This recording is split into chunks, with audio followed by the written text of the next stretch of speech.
여러분 안녕하십니까? 검찰 인사와 개혁 법안을 두고 검찰이 정중동으로 반발하는 상황에서 문재인 대통령이 오늘 신년 기자회견에서 윤석열 검찰총장에 대한 재신임 여부를 밝힐지 관심이 쏠렸습니다.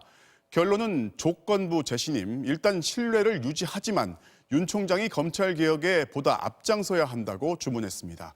문 대통령의 신년 기자회견 소식 먼저 임명현 기자입니다. 문재인 대통령은 엄정한 수사, 권력에 굴하지 않는 수사라는 측면에선 윤석열 검찰총장이 이미 국민의 신뢰를 받고 있다고 평가했습니다. 윤석열 총장 임명 당시에 신뢰를 거두지 않았고 현 단계에서 거취를 문제 삼진 않겠다는 뜻을 밝힌 겁니다. 하지만 동시에 경고의 메시지도 분명히 했습니다.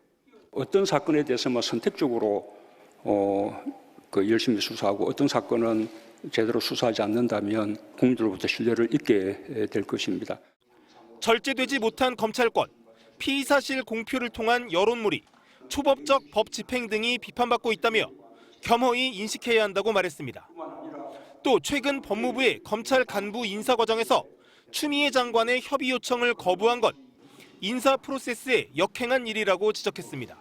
인사권은 장관과 대통령에게 있습니다. 검찰의 수사권이 존중되어야 하듯이 장관과 대통령의 인사권도 존중되어야 하는 것입니다. 문 대통령은 다만 이 한 건으로 윤 총장을 평가하진 않겠다며 윤 총장이 검찰 개혁에 앞장서면 더 큰 신뢰를 받게 될 거라고 강조했습니다.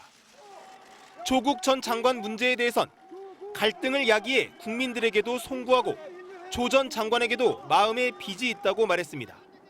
그 결과와 무관하게 이미 조국 전 장관이 지금까지 겪었던 어떤 고초, 아주 크게 마음의 빚을 졌다.